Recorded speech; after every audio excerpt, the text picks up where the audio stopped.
Ready. Hello, everyone. And my name is Luke, and I'm a new business advisor. I'm sorry, I'm actually a member relationship manager here at Collective. And first of all, before I start, I would like to apologize for the state of my hair. I look a little bit like Wolverine, so I'm sorry. But I had limited time this morning and had to throw it together, so please forgive me. But now that we've got that out of the way, we are running a session today called Tax Tuesday. And essentially, what it is, an AMA. It's an Ask Me Anything surrounding taxes, surrounding business finances, best business practices, best tax practices. What kind of entities should I set up? What do these terms mean? All these kinds of things. And before I start, though, consider this information. Like, don't consider this actual tax advice, for your specific situation. The tax code is extremely complicated. Some of this information could be wrong. Some of it couldn't apply to you. It's always a good idea to consult, with some sort of tax professional, licensed tax professional, before acting on any of this information. So just want to point that out. And also, just a quick word about Collective. We are your first sort of online back office platform that handles the whole shebang when it comes to your finances. We'll set up an S corp for you, if you need to have an S corp. We'll handle your payroll on an ongoing basis. We'll handle your bookkeeping on an ongoing basis. Provide you with one-on-one tax support throughout the year. Handle your estimated tax deposits. File your business tax return. And as an optional add-on, we can handle your personal tax return as well. So think of us as kind of like a factory for a small business owner. But with that being said, let's go ahead and jump in to the questions.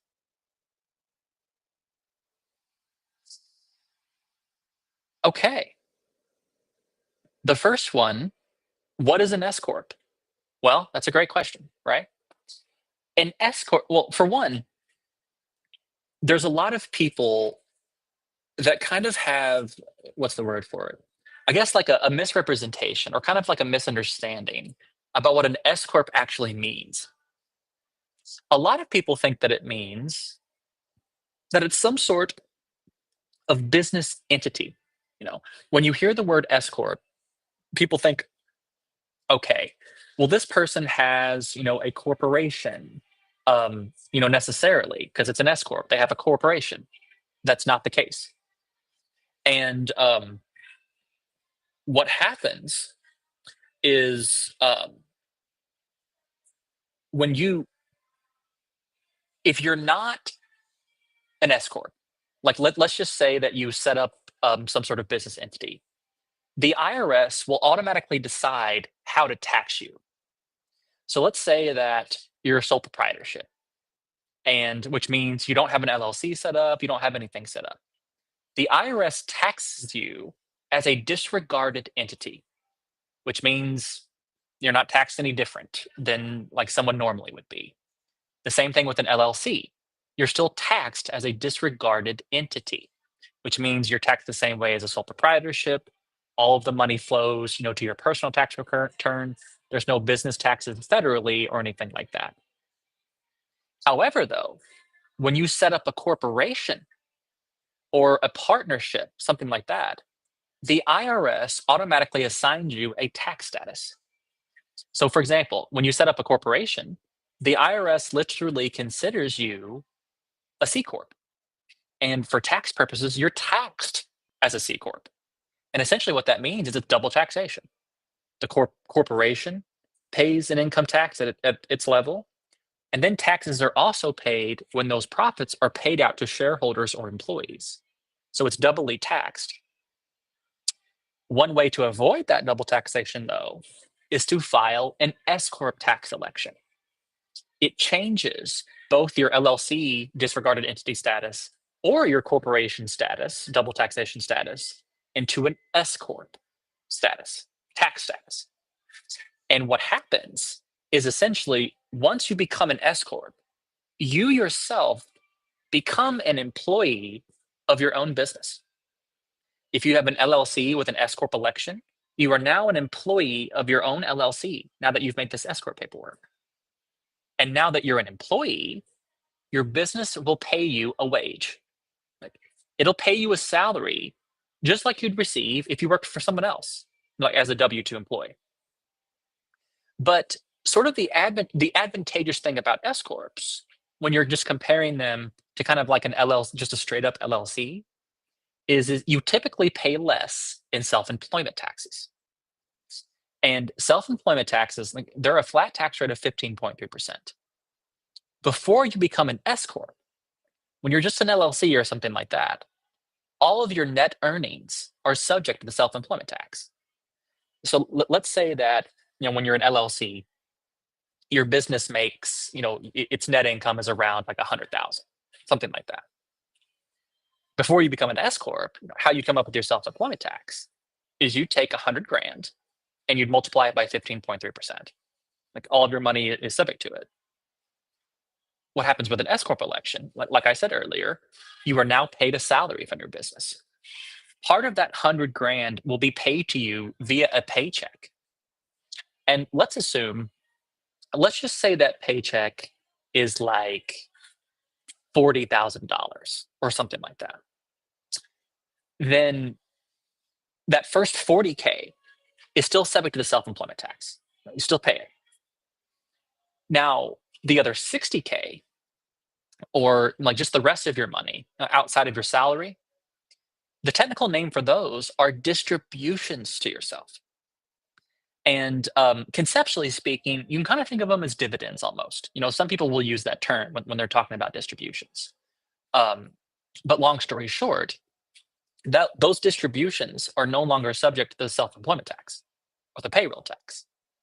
So, assuming, and these are general numbers, like, there can be some adjustments that change this.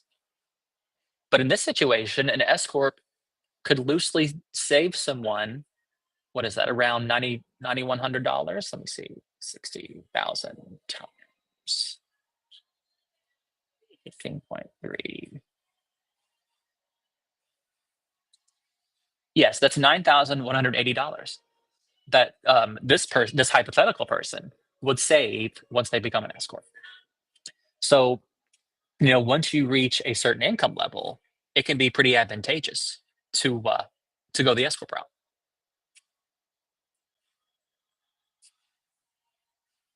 What's the biggest tax deduction people forget to claim?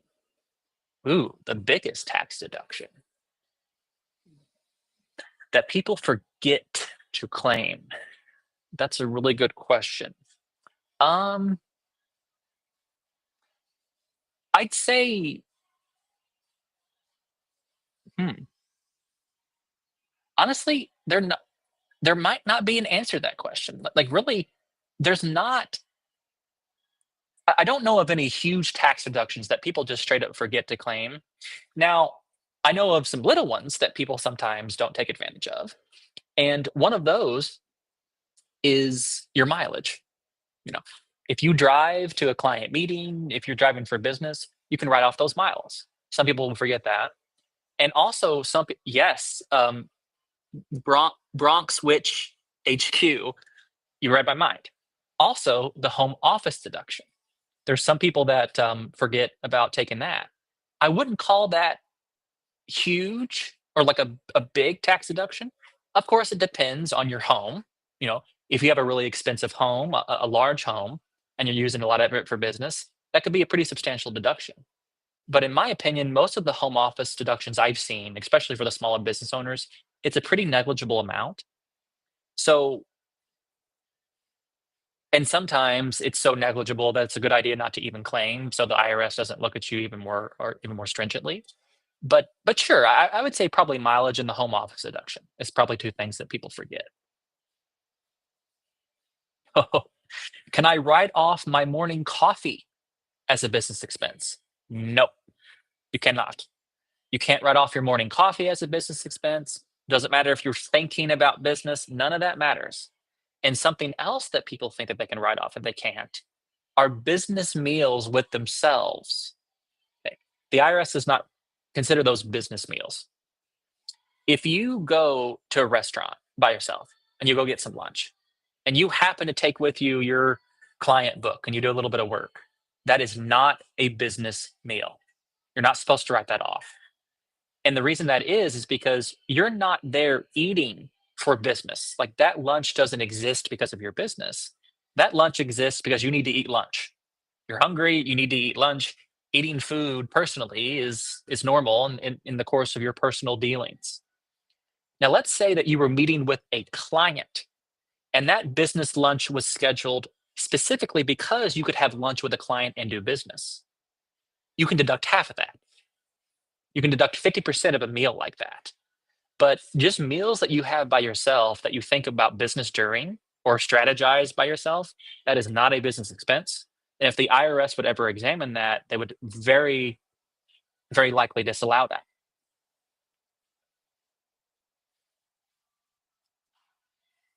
Ooh, here's another good question. How do rich people pay so little in taxes? Well, it kind of depends on what you mean by little.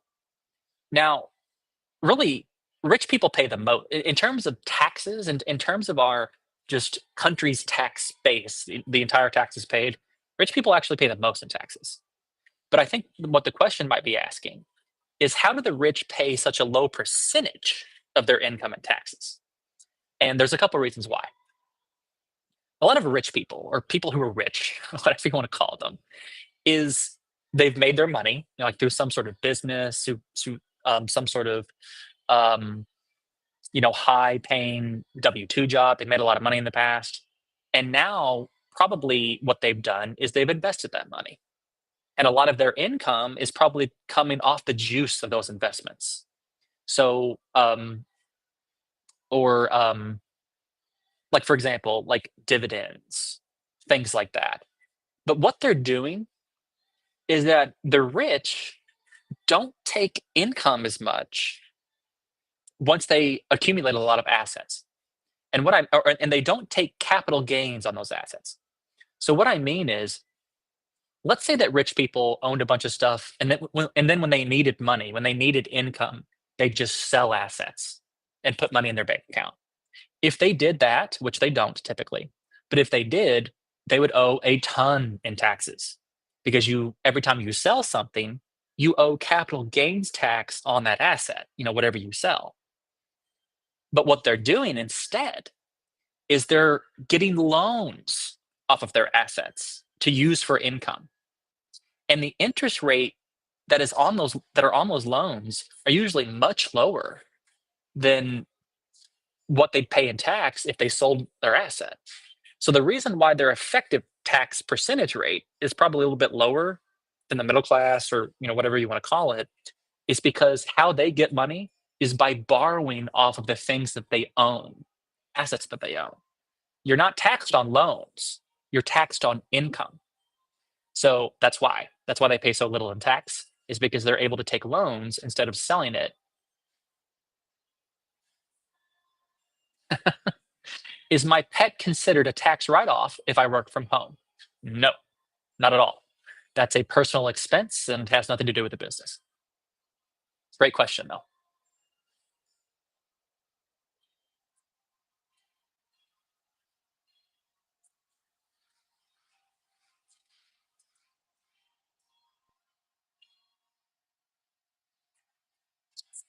Okay, let's go on to the next question.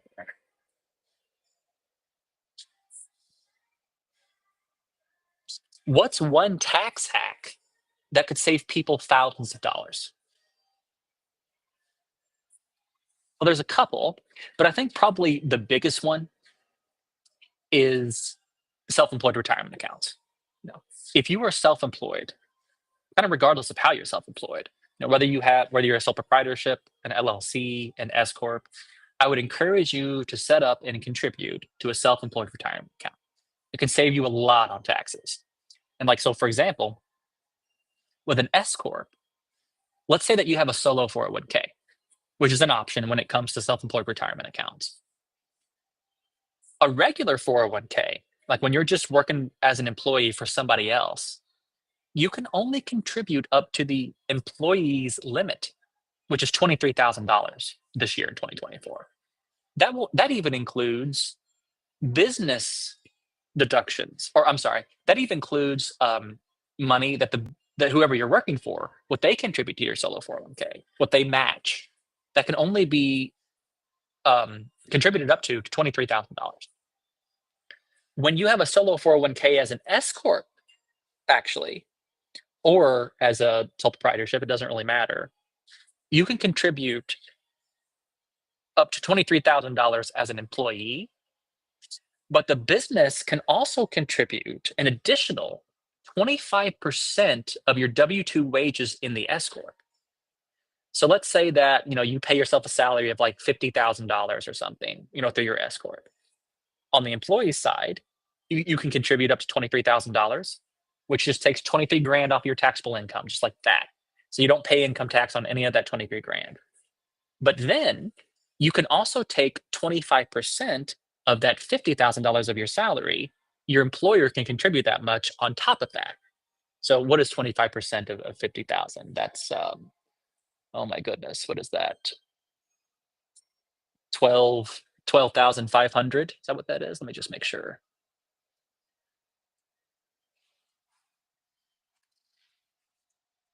Make sure my math is right. Yes, so 12,500. So that's 12,500 is the amount that the business can contribute on top of that 23,000. So self-employed retirement accounts can I guess shield a huge amount of money, from the income tax.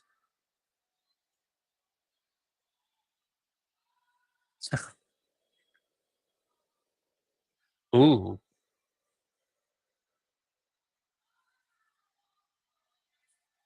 what's what's the craziest business expense someone tried to claim that actually worked? I might have to do a bit of research on that. Let me see. I've got some. Well, let's go on to the next question while I think about that. This is a really good question. Do I really need to keep all those receipts? Or is that a tax myth? It's not a tax myth. So here's the thing about keeping receipts. As collective members, we're running your bookkeeping, which essentially means we're going to be electronically hooking up the accounts that you use for business. So checking accounts, saving accounts, credit card accounts. And we will automatically run your books and account for your expenses throughout the year, you know, automatically as your income comes and your expenses go through. And you don't even have to give us receipts for us to do that. Now, because we see all the information in your bank account, like we see the transaction description, we see how much money was taken out of it. So we don't need that receipt to like do any accounting or anything like that because we already see it. Now, there's a way for you to upload a receipt to your collective dashboard and associate it with that expense just for record keeping. The reason that you'd want to keep receipts is for auditing purposes. That's what it's for. It's not really to, like, people aren't really looking at receipts anymore to do bookkeeping. They're looking at bank statements. Now, let's say that you have a receipt, for a cash payment you made for business that was outside of the business and whatnot. You might need to manually add that into your books. But the only reason that you'd usually want to keep receipts is for audits. And they just provide additional substantiation for a business expense. Like if you have the actual receipt or invoice or copy that shows exactly what it was, it just kind of gives you more detail about the transaction. It increases your chances of having a favorable thing happen in an audit. Is essentially what that means.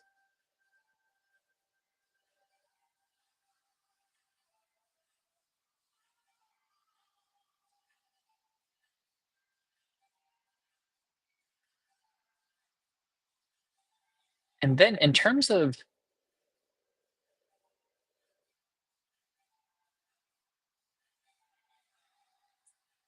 okay, well so there was a previous question of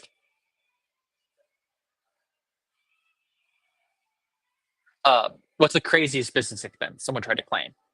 Well, apparently and allegedly, I don't know if this is true, I'm reading this online, but allegedly, well, I'm not even gonna say the company, but there is a company that installed a rock climbing wall in one of their offices for their employees, and they claim that it's a project for my employees. It's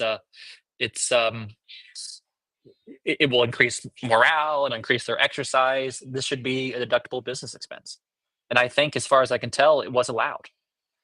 So that's a pretty crazy business expense, is a climbing wall.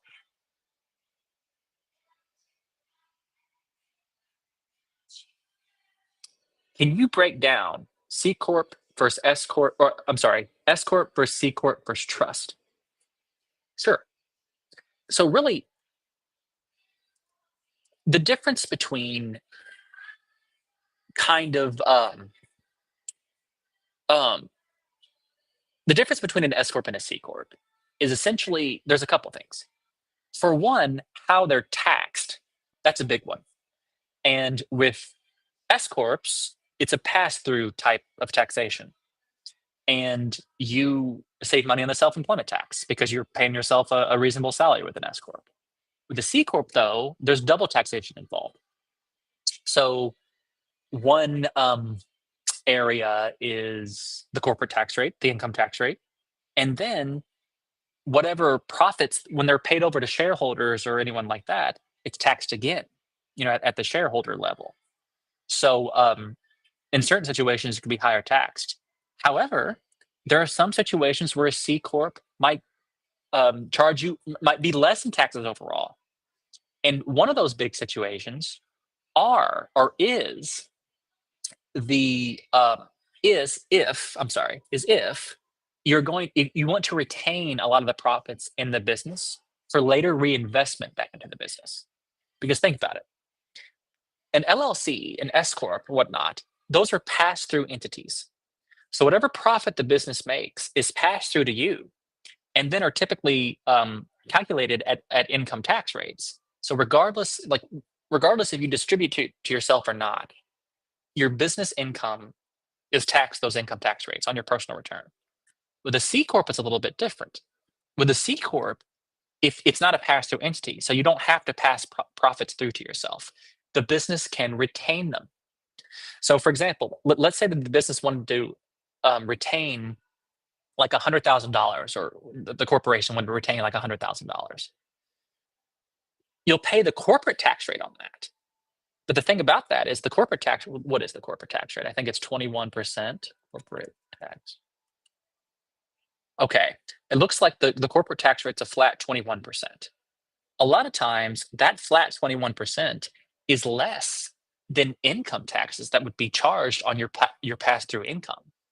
So, in certain situations, and again, talk to a CPA before you do any of this. This can get extremely complicated, pretty quick. But in certain situations, having a C corp might be less in taxes because you're not required to pass through money to your personal tax return.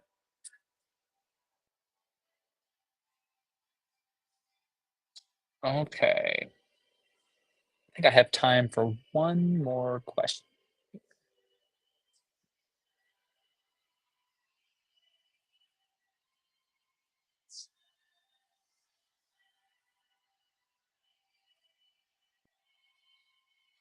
Okay, what's the difference between a multi-member LLC and a partnership? There is no difference. A multi-member LLC is a partnership. So, like, when two or more people form an LLC in a certain state, the IRS automatically considers that a partnership. So, and then you're taxed as a partnership, which means that you now have to file a 1065 partnership tax return uh, for it. Whereas if you're just, a single member LLC or anything like that, you don't. Like, there's no sort of business tax return that kind of comes into existence or anything like that. So it's a partnership that does that. Now, however, a partnership can also make an S corp election, which means that it's just converted over to an S corp. the partners become shareholders, kind of instead of they're still technically partners, but they become shareholders of the S corp, and that's how it works there. And also, kind of depending on the amount of work they do for the S corp, then they would need to pay themselves a reasonable salary and things like that. And unfortunately, that is all the time that I have left for today. I actually have to hop and go to a meeting with a collective member. But if this interested you, if you think that an S corp might be in your best interest, feel free to schedule a call with us. Send us a message on social media. We'd be happy to send you a link. Go to our website, collective.com, schedule a call there. We'll schedule you a call with a business advisor who can kind of give you good next steps on the business. Um, but that's all I have, and I will see everyone else next week.